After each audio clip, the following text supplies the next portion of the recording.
तर इकडे लक्ष द्या. In the last period we have discussed about the introductory part of this topic, that is inheritance and variation. We have seen two important terms. First one is inheritance or heredity, and second term we have also seen, that is variation. These are the differences between parents and their children or parents and their offspring, as well as the differences between offspring of same parent. They are also called as variation.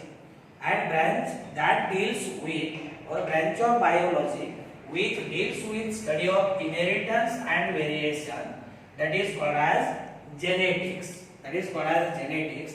And we know that the term genetics for the first time it was given by William Bateson. It was given by William Bateson. As far as heredity is concerned or inheritance is concerned, we have seen in heredity or inheritance, character these are transmitted from one generation to the next generation.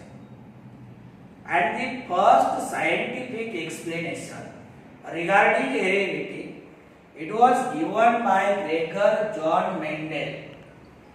He have conducted experiment on garden pea plant, and he says how character these are transmitted from one generation to the next generation. Then regarding Gregor John Mendel, we have also discussed in detail. He was born on 22nd July 1822 in Austria. After his graduation, we have seen he joined Augustinian monastery of Brunn as a priest. Later on, he was sent to University of Vienna for higher studies in mathematics, physics and natural sciences. And on return, he started his work as a priest as well as teacher. As a priest and teacher. And in 1856, he began his famous hybridization experiment on garden pea plant. He completed his work in 1865 and published this work in 1866. Then we have seen Mendel died in 1884, but Mendel remained unrecognized as a scientist. He was highly respected as a priest and teacher. म्हणजे एक धर्मगुरू म्हणून एक teacher म्हणून त्याला ओळख मिळाली, पण एक सायंटिस्ट म्हणून मात्र त्याला कोणी ओळखलं नाही किंवा तो ओळखला गेला नाही. म्हणजे रिमेन अनरेकग्नाइज्ड. जे काही काम केलं हे काम सुद्धा काय झालं, अनरेकग्नाइज्ड झालं, जगापुढे आलं नाही. आणि नंतर आपण पाहिलं in 1900 three scientists independently have rediscovered Mendel's work, and then scientific world knows greatness of Mendel. आता हे सगळं आपण मागच्या तासाला काय केलं, डिस्कस केलं. मेंडेलने पहिल्यांदा सांगितलं की अनुवांशिक गुण एका पिढीकडून पुढच्या पिढीकडे काय होत आहेत, ट्रान्समिट होत आहेत, एका पिढीकडून दुसऱ्या पिढीकडे इनहेरिट होत आहेत. आणि हे यानं कुणाच्या माध्यमातून यानं हायब्रिडायझेशन एक्सपेरिमेंट कंडक्ट केला. कुठल्या याच्यामध्ये, पी प्लांटमध्ये. याचं जे एक्सपेरिमेंटल मटेरियल होतं ते पी प्लांट.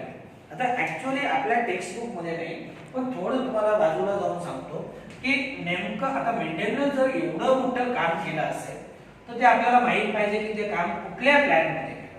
कुठल्या प्लॅनमध्ये केलं, पी प्लॅनमध्ये. वाटाण्याच्या झाडावरती त्यानं काय केलं, हायब्रिडायझेशन एक्सपेरिमेंट कंडक्ट केलं. मग साहजिकच प्रश्न असा निर्माण होतो की बाबा नेमकं याला दुसरा एखादा एक्सपेरिमेंटल मटेरियल का वापरलं नाही, नेमकं पी प्लॅंट का यानं सिलेक्ट केलं, पी प्लॅंट वरतीच यानं काम का केलं, ते आपल्याला काय करायचंय, डिस्कस करायचंय. आपल्याला माहित पाहिजे, त्याच्याशिवाय आपल्याला पुढे जाता येणार नाही. तर आपण पहिल्यांदा पाहूया experimental material.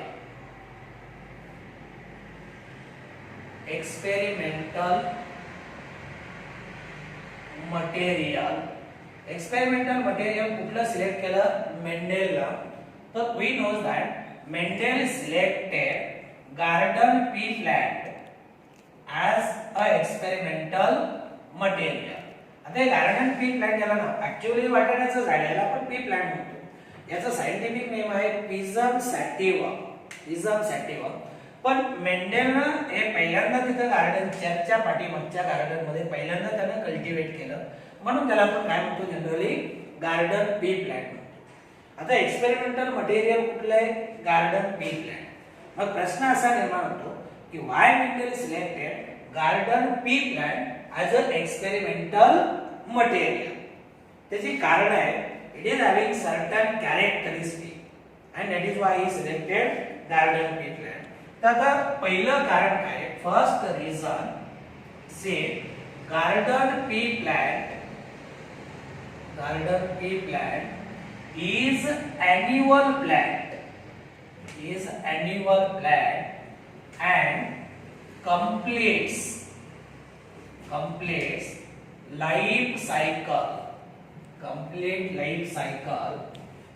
in 3 to 4 months. आता व्यवस्थित लक्ष द्या. गार्डन पी प्लांट कसं आहे? अॅन्युअल प्लांट आहे. Annual plant. आता अॅन्युअल प्लांट म्हणजे काय? Plant whose life cycle is completed within 1 year. म्हणजे एका वर्षामध्ये त्याची व्हिजिटेटिव्ह ग्रोथ आणि रिप्रोडक्टिव्ह ग्रोथ काय होतात? दोन्ही कंप्लीट होत आहे. काय? एका वर्षामध्ये व्हिजिटेटिव्ह आणि रिप्रोडक्टिव्ह ग्रोथ कंप्लीट होतात. याला अॅन्युअल प्लांट. तुम्हाला उदाहरण सांगतो. आपल्याकडे जी बाजरी आहे, बाजरा असेल, ज्वार असेल, मीठ असेल, राईस असेल, हे सगळे काय तर अॅन्युअल प्लांट आहे. म्हणजे बाजरी पेरल्यापासून बाजरीला फ्लोरा येऊपर्यंत कुठली ग्रोथ झाली? Vegetative growth. कुठली ग्रोथ झाली? Vegetative growth. आणि फ्लोरा लागल्यानंतर त्याच्यामध्ये दाणे भरतील आणि नंतर ते परिपक्व होतील. ही झाली त्याची रिप्रोडक्टिव्ह ग्रोथ. कुठली झाली? Reproductive growth. मग दोन्ही ग्रोथ व्हिजिटेटिव्ह आणि रिप्रोडक्टिव्ह ग्रोथ जर एकाच वर्षामध्ये कंप्लीट होत असते तर त्याला आपण अॅन्युअल प्लांट म्हणतो. बायनियल प्लांट कोणाला म्हणतो? Plant whose life cycle is completed in 2 years. म्हणजे पहिल्या वर्षी त्याला फक्त काय होईल? त्याची व्हिजिटेटिव्ह ग्रोथ होईल. काय होईल? Vegetative growth. आणि दुसऱ्या वर्षी रिप्रोडक्टिव्ह ग्रोथ. म्हणजे याला म्हणायचं बायनियल प्लांट. काय म्हणायचं? Biennial plant. आणि जर if life cycle is completed in more than 2 years, they are called as perennial. म्हणजे annual plant ची लाईफ सायकल एकाच वर्षामध्ये कंप्लीट होते. बायनियल प्लांट मध्ये 2 वर्ष लागते आणि जर 2 वर्षापेक्षा जास्त कालावधी लागला तर त्याला आपण पेरेनियल प्लांट म्हणतो. तर पहिलं कारण बघा, गार्डन पी प्लांट अॅन्युअल आहे. म्हणजे it complete life cycle in 3 to 4 month. 3 ते 4 महिन्यामध्येच काय होते? याची लाईफ सायकल कंप्लीट होते. मग मला सांगा, जर 3 ते 4 महिन्यामध्ये लाईफ सायकल कंप्लीट होत असेल तर it is of short duration. मग मला सांगा, एका वर्षामध्ये तो 3दा काय करू शकतो? गार्डन पी प्लांट कल्टिवेट करू शकतो. म्हणजे 3 पिकं घेऊ शकतो. Due to short life cycle, he could grow 3 generations.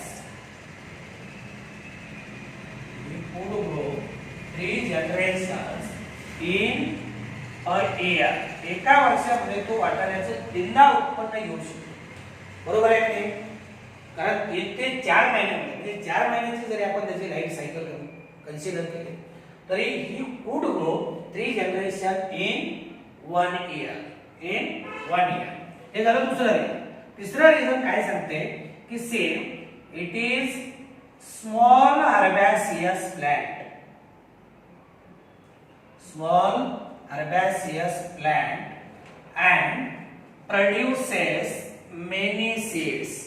and produces many seeds. बघा, हे स्मॉल हर्बॅसियस प्लांट आहे. अगदी एकदम काय बारीकसं झाड आहे, लहान झाड आहे, हर्बॅसियस आहे. आणि दुसरी गोष्ट म्हणजे इट प्रोड्युसेस मेनी सीड्स. याच्यामध्ये असंख्य त्याला शेंगा लागते, त्याला आपण पॉड म्हणतो. काय म्हणतो? पॉड म्हणतो. आणि प्रत्येकामध्ये काय आहे का खूप मोठ्या प्रमाणात बिया आहे. म्हणजे इट प्रोड्युसेस मेनी सीड्स. म्हणजे हा स्मॉल प्लांट आहे, हर्बॅसियस आहे, एकदम लहान साईजचा प्लांट आहे.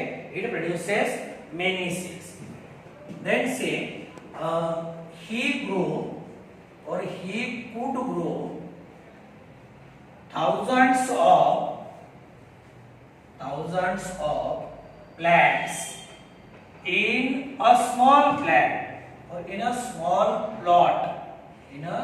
small plot behind church म्हणजे चर्चच्या पाठीमागे अगदी स्मॉल प्लॉट मध्ये किंवा खूप कमी जागेमध्ये एका वेळी काय करू शकतो आपण हजारो प्लांट कल्टिवेट करू शकतो. हे कारण आहे. प्लांट हर्बॅसियस आहे, स्मॉल साईजचा प्लांट आहे आणि एका वेळी हजारो पी प्लांट काय केले जातात एका स्मॉल प्लॉट मध्ये एका लहानशा किंवा छोट्या जागेमध्ये सुद्धा हजारो प्लांट काय करता येतात वाढवता येतात. Then next reason, say the pea plant is naturally self-pollinating.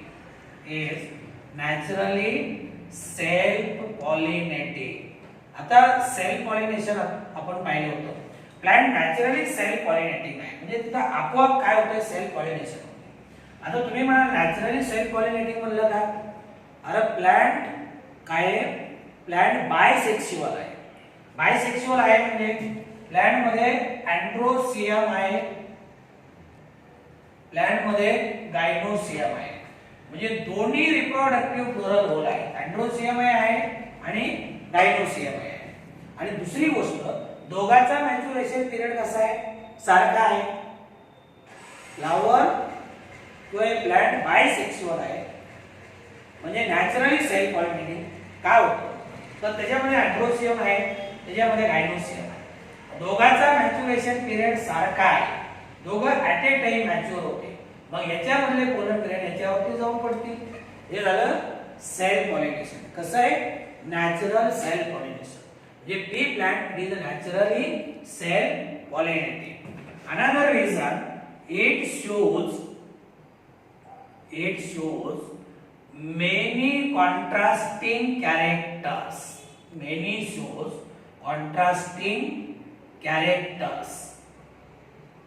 For example, tall and dwarf plant. Then say yellow and green seeds. Then say green and yellow pods. Then round and wrinkled seed set.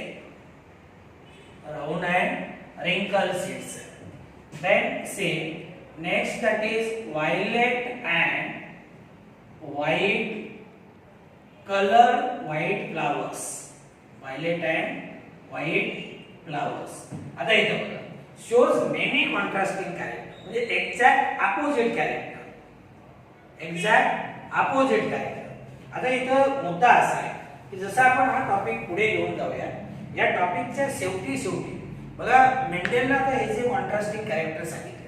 समजा P प्लांटचं त्याला example घेतलं तर मेंडेलचं म्हणणं आहे की P plant मध्ये दोनच plant असतील. एक तर एकदम टॉल असतील नाही ते एकदम डॉर्ट असतील. म्हणजे एक तर उंची जास्त असेल किंवा एकदम कमी हाईटचे असतील. दोनच इंटरमिजिएट हाईटचं प्लांट सापडणार नाही. काय होणार नाही सापडणार नाही. म्हणजे आता हे मेंडेलनं जे कॉन्ट्रास्टिंग कॅरेक्टर सांगितले हे फक्त पी प्लांट पुरते मर्यादित आहे. आला लक्षामध्ये कारण याला काही एक्सेप्शन आपल्याला नंतर पाहिजे. तर त्याला सांगितलं दोनच प्रकारचे प्लांट सापडतील टॉल आणि डॉर्क. हे कॉन्ट्रास्टिंग कॅरेक्टर आहे. एक एकदम हाईट कमी आहे दुसऱ्याची एकदम हाईट जास्त आहे. दुसरं येलो कलरची सीड आहे किंवा ग्रीन कलरची असतात. सीड्स पॉडचा कलर एकतर ग्रीन असेल किंवा येलो असेल. पॉड म्हणजे वाटाण्याची सेड त्याचा कलर एकतर ग्रीन असेल नाही तर पिवळी पडलेली असेल. तुम्ही हातगाड्यावर वगैरे बघत असता. सीडचा सेट एकतर राऊंड असेल किंवा रिंकल. म्हणजे दोनच कॅरेक्टर सापडतात. किती दोनच एकतर टॉल किंवा डॉर्क. पण मी जसं सांगितलं हे फक्त पी प्लांट फक्त मर्यादित आहे बाकीच्याला लागू पडत नाही. आलं लक्षामध्ये. आणि जर मेंडेलचं कॉन्ट्रास्टिंग कॅरेक्टर प्रत्येक प्लांटला प्रत्येक ॲनिमलला लागू पडले तर मग मात्र काय होईल हे चुकीचं होईल. आलं लक्षामध्ये. मग जर मेंडेलचं म्हणणं कन्सिडर केलं तर मी म्हणतो ना, मेंडेलचं म्हणणं मान्य केलं तर आपल्यामध्ये स्किन कलरचा कंटिन्युअस काय व्हेरिएशन आहे स्किन कलरमध्ये. मग मेंडेलच्या म्हणण्यानुसार दोनच प्रकारच्या व्यक्ती असल्या पाहिजे. एक तर एकदम गोरी, नाही तर एकदम काळी, असं आहे का? नाही. स्किन कलरचे वेगवेगळे शेड आहेत. एकदम गोरे आहेत, बऱ्यापैकी गोरे आहेत, बरेच गोरे आहेत, काळे सावळे आहेत, बऱ्यापैकी काळे आहेत, असे वेगवेगळे शेड आहेत का? नाही आहे. बरोबर आहे ना. मग इथे मेंडेलचं म्हणणं लागू पडत नाही. किंवा ह्युमन इंटेलिजन्स तुम्ही बघा, मेंडेलचं म्हणणं जर मान्य केलं, मेंडेल जसं म्हणलं पी प्लॅन मध्ये दोनच व्हरायटी आहेत, एक तर टॉल नाही तर दुसरी डॉल. मग जर ह्युमन इंटेलिजन्स आपण मान्य केलं तर दोनच व्यक्ती असल्या पाहिजे, एक तर एकदम हुशार, नाही तर दुसरी एकदम नालायक. असं आहे का? नाही. याच्यामध्ये वेगवेगळे व्हेरिएशन आपल्याला मिळते. एकदम हुशार, बऱ्यापैकी हुशार, बराच हुशार, नालायक, बऱ्यापैकी नालायक, असे वेगवेगळे शेड आपल्याला मिळते. आलं लक्षात. आता फक्त एक लक्षात ठेवा, फक्त पी प्लॅन फक्त माहिती. पी प्लॅन मध्ये काय आहे? शोज मेनी कॉन्ट्रास्टिंग कॅरेक्टर, एकदम अपोजिट कॅरेक्टर दाखवतात पी प्लॅन. एक तर पी प्लॅन टॉल असेल, नाही तर पूर्णपणे डार्क असेल. पूर्णपणे काय असेल? डार्क असेल. म्हणजे याचाच अर्थ काय आहे की see pea plant do not shows intermediate character. It do not show intermediate characters. It do not shows intermediate character. आता इंटरमिडिएट बघा, साहजिकच आहे. जर समजा आपल्याला वाटलं की पी प्लॅन मध्ये टॉल आणि डार्क दोनच आहेत, मीडियम साईजचे पी प्लॅन आहेत का? नाही. आहेत का? नाही. म्हणजे इथे कुठल्याही प्रकारचे इंटरमिडिएट कॅरेक्टर याच्यामध्ये नाही. आलं लक्षामध्ये. Do not shows intermediate character. Then say next reason, that is flowers are enough large. Flowers are enough large so that emasculation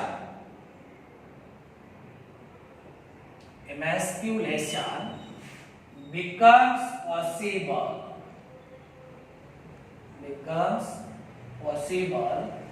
for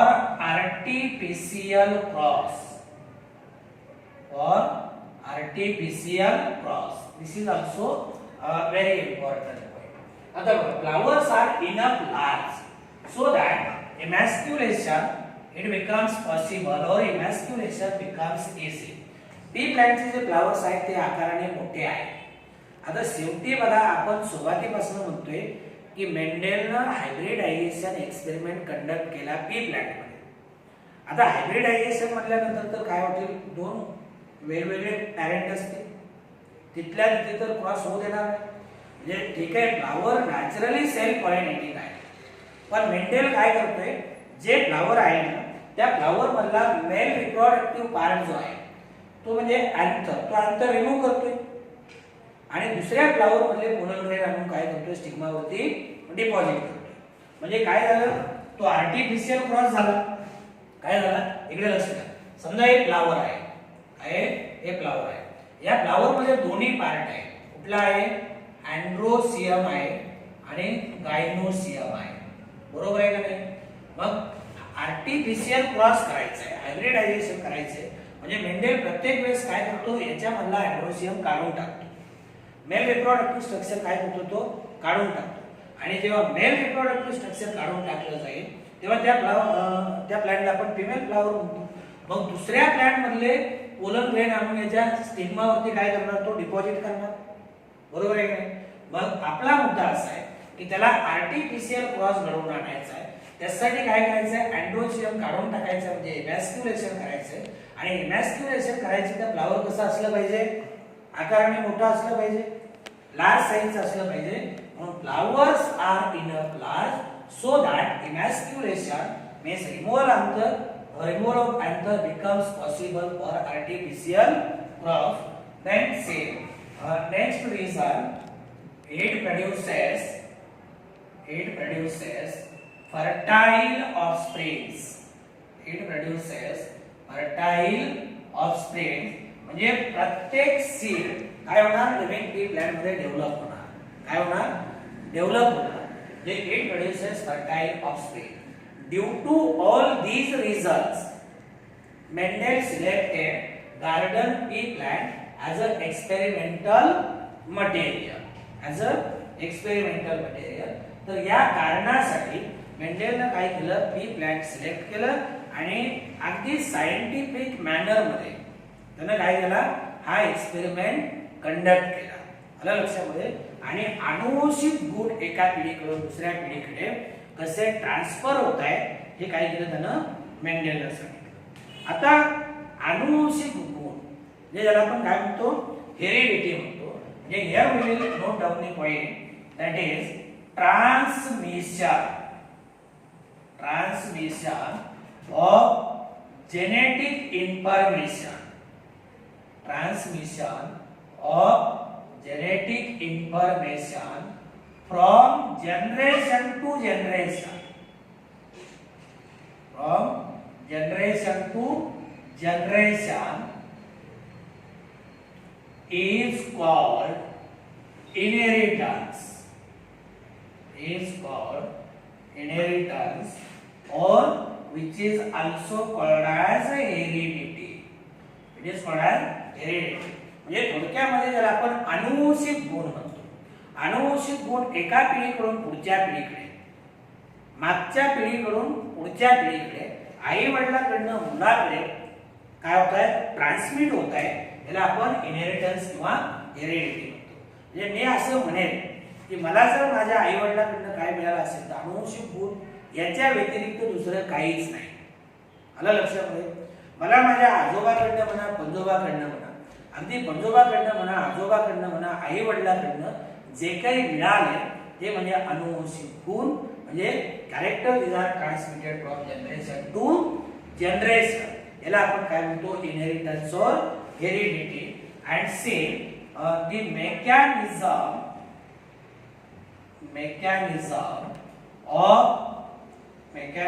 of inheritance was successfully investigated before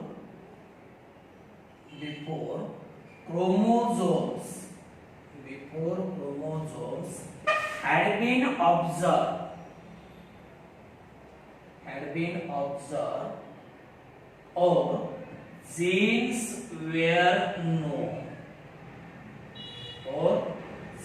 were known.